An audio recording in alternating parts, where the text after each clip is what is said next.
So I'm going to tell you the story of my brief encounter with a man called Happy. I hope it's okay with the mods that I use the name that he gave me, Happy. I'm sure it wasn't his real birth name, but it adds to the creepy ambiance of the story. Even though it happened around 9 years ago, sometimes he still crosses my mind, especially on gloomy, overcast days in LA, just like the day I met Happy. 2013, I'm working at a cannabis dispensary in Venice Beach, a block from the boardwalk. A good 35% of our patrons were unhoused people. Occasionally, someone experiencing severe psychosis would try to come in, but if they were screaming or unintelligible, security would not let them in. If they had and presented the holy trinity of medical papers, ID, and cash, they were good to go.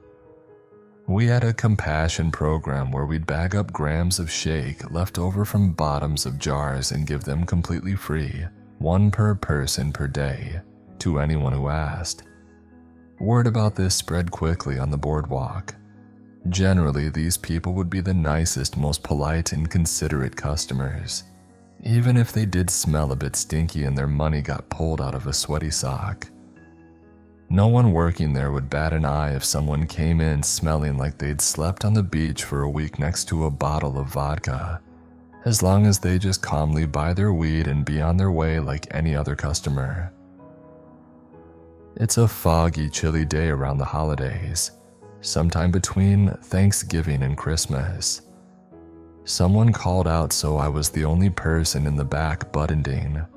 There was another employee at reception and the security guard at the front door. I'm alone in the back room. There are cameras, but no one is actively watching them.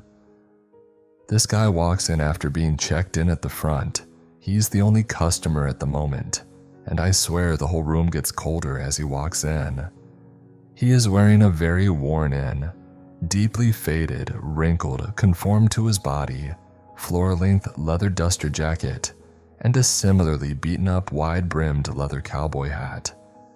It looked like he'd lived and slept in these same clothes for years. We did not allow hats, hoods, or sunglasses in the store, so I'm surprised that security didn't make him take off his hat. This man is at least 6'5" and built like a boulder, not obese, kinda large, pick you up and toss you like a rag doll large. The stench that comes with him is unlike anything I've ever smelt before or since. It was beyond body odor, beyond piss or crap. It smelled like actual death, as if he had raw, rotting carcasses tucked under his thick, long leather coat. I thought I had been hardened by plenty of nasty body stank before, but this was absolutely revolting, far beyond anyone who hadn't showered lately or pissed their pants. I'm trying not to inhale very deeply and I say, "Hi sir, excuse me, I'm sorry, would you mind taking off your hat? Just store policy." Big customer service smile. "What are you looking for today?" He grunts deeply. He is walking very slow, shuffling and dragging his feet. His voice sounds like he gargles with gravel, rough and wet, raw and angry. I don't take off my hat. At this point, I'm not trying to argue with this man about his hat either. Let's get him in and out. I glance down and see he is not wearing shoes. The bit I can see from under his coat. One of his ankles is massively purple-black and swollen, melon-sized. The bottoms of both his feet are bloody and tore up. I realize he is leaving a slight trail of blood as he drags his ragged feet across the concrete floor of the shop. My first thought is how and why the hell did security let this guy come in? Second is this guy is obviously seriously injured, and that is concerning as a human being. I'm making sure to keep the display shelf between me and this guy, but that's only about a foot of space, like a bar. He gets to me and the stench gets stronger. I meekly but sincerely ask, "Are you all right, sir?" His eyes flare at me. "What do you care?" And I'm like, welp, I tried. Not my chair, not my problem. Not my monkeys, not my circus. Great, what can I get for you?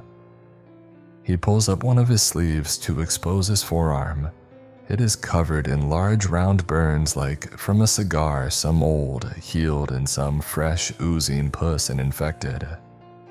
It's not track marks, it's burns. He also has a jagged, homemade-looking stick and poke tattoo of a smiley face, a crooked circle, 2 lines for the eyes, and scabbed-up curve of a smile. He points at this tattoo. Happy, my name is Happy. The rotting stink was so strong, and I needed to breathe a little gas the least possible. I walked all the way here from Pasadena. I'm like, wow, sir, that's a very long walk anyway. What are you looking for today? Just for you. His eyes are dark and menacing. He is smeared with a layer of grime like he lives in the woods dirty. He doesn't look like the average crust punk or disabled veteran you'd generally see living on the beach. It was hard to guess his age, but he wasn't that old or young, somewhere between 30 to 50. He looked like he had dragged himself here from his log cabin, like what would happen if you entangled some quantum mechanics poorly and mixed Ed Gein with an 1800s homesteader, then transported him to 2013 Venice Beach. I, of course, have never seen this man before. Once was more than enough to make him unforgettable.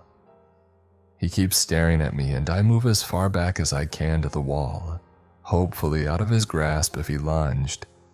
I would need to walk out from behind the case and around him to get the security guard. I'm weighing my options. Ha ha ha, bad pun intended. I decide to grab a bunch of compassion grams and then weigh out in 1/8 and mark it down that I'd pay for it later. And he's still just leering at me, wheezing heavy stinking breaths. We actually have a special today only for people who walked more than 10 miles to get here. This is all for you on the house and thank you for stopping by. He accepts the bag but continues to just stand there and stare at me. Thank you, Happy? It worked. He grunts a guttural noise that is not a word and slowly turns to shuffle back towards the door. At the door, he turns back towards me and says, I'll see you later. He finally walks out after leaving plenty of his residual stench of death behind. Thank any and all of the gods I did not see Happy later or ever again. When I asked security why the hell did they let him in, he said that when he had noticed his bloody feet and said, Hey bro, you all good? That looks like it hurts. Happy had stepped up in his face and threatened to choke you out, stupid N-word.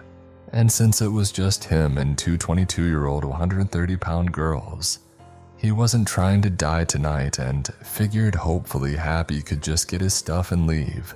He was watching the cameras in the back ready to call police and owners if anything got weird. Apparently we had different definitions of weird, but I understood his reaction, and ultimately we're all fine, just spooked and creeped out. And now needing to clean blood off the floor with bleach and gloves, and texting our boss that he owed us free weed about it. He agreed, and we all lived happily ever after. Leaving my friend's house, I accidentally backed into a brick mailbox. My bike rack hit the mailbox, so my car was okay, but completely demolished the mailbox. No big deal, right? That's why we have insurance, right? I went to the neighbor and told them what happened and gave them my insurance, phone number, and name. All I got was his first name. From the get-go, this dude was creepy.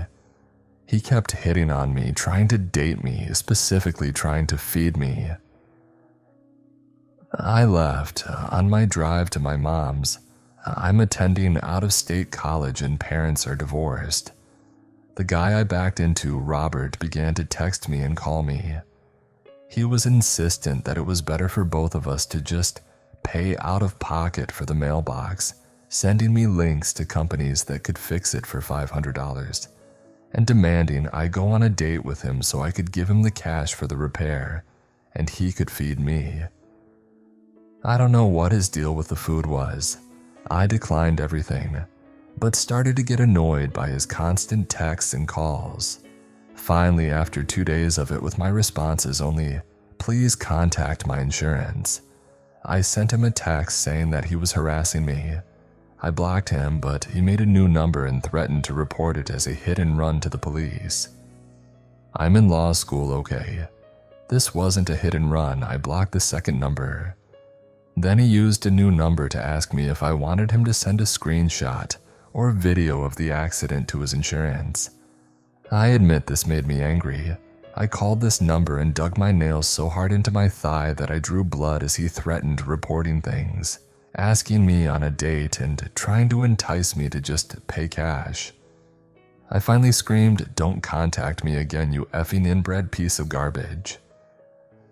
My dad heard me and was upset I said that to someone I was in an accident with, and that I said that to a guy who thought I was cute and just wanted a date. I blocked the third number. Next day, he reaches out again to tell me I gave him the wrong policy number. I told him I didn't. He then said it'd be easier to pay cash, that I was the problem, etc. He was talking to his insurance, I guess, and began trying to validate my info. He had my mom's name, address, and phone number. I verified it, told him to not contact me again, and blocked his new number.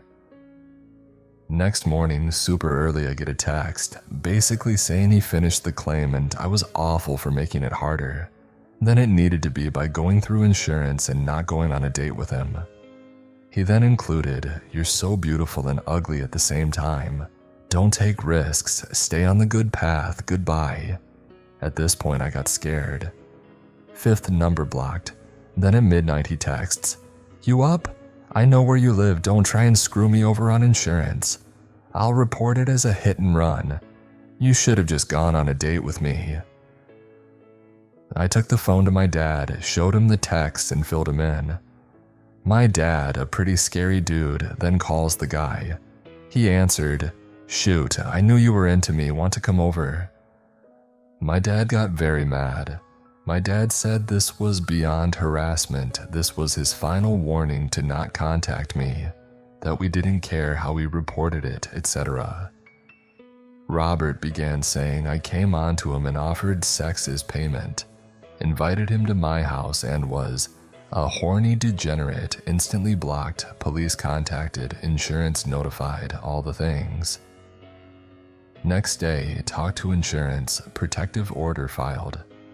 Get another text telling me I shouldn't have involved police.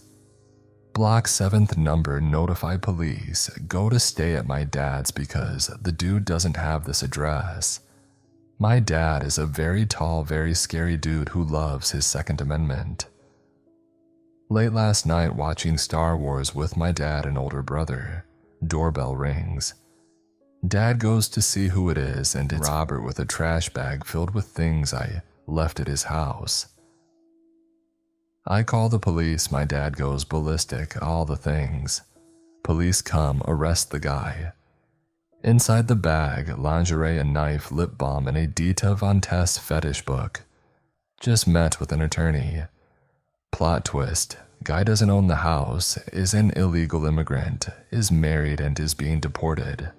I feel awful he's being deported. I genuinely think he wanted to assault and or kill me. I go back to school in a few days, and am so terrified he or someone else will follow me. Edited to add, I have kept my friend, his neighbor, informed through whole process. He hasn't reached out to her except for video of me backing into the mailbox. I don't know if an illegal immigrant can be charged with crimes, but he was arrested for stalking, trespassing, felony assault. He tried to push my dad and then spit at him. Insurance fraud. He lied about the accident to his insurance agent. Possession of a deadly weapon with intent. The knife in the bag. And attempted a breaking and entering. They just kept adding on the charges, LOL. So this story took place when I was 12 or so. It is more than half my lifespan ago, but I still get really uneasy when thinking back to it. I tried to block it from my mind and not guess as to what could have happened if not for two kind strangers. I was walking home from school one day, 4-kilometer walk along a busy road. I was walking alone, however. At one of the intersections I crossed, there was a tall, dirty-looking man that noticed me. I would guess his age was early 30s. Being a kid back then, I struggled telling the age of adults. He started following me and trying to strike up a conversation. He kept telling me that I was beautiful and that he wants us to be friends. He asked me where I live and if my parents would be home. He asked me so many questions, but I tried to just shrug him off and be polite. I didn't answer any of his questions, just increased the pace at which I walk. When we were nearing the block on which I lived, I started becoming really uneasy. He wanted to follow me home, and I did not want him to. He gave off a weird vibe because adults did not usually speak to me that way. The only way I could get rid of him would be to give him my cell phone number and agree to answer when he calls. Because this situation made me uncomfortable, I gave him a fake number and hightailed it out of there. A few months passed without me running into that man again, so I completely put this out of my mind. He was probably just some random weirdo. However, as you can guess from here, things did not stay that way. One day, approximately 4 months later, I found myself walking home after school again. I will admit that I wasn't paying much attention to my surroundings. That was until I heard what sounded like footsteps running up behind me. I reflexively turned to look around, and it was that same creepy man that I had encountered before. He slowed his pace as he reached me, but was yelling the entire time. He figured out that I had given him the wrong number and he was furious. He kept yelling and yelling that I think I am better than him. That is why I gave him a fake number. I was terrified in that moment as he was very angry. I was afraid that he was going to hurt me but couldn't grab the attention of any motorists.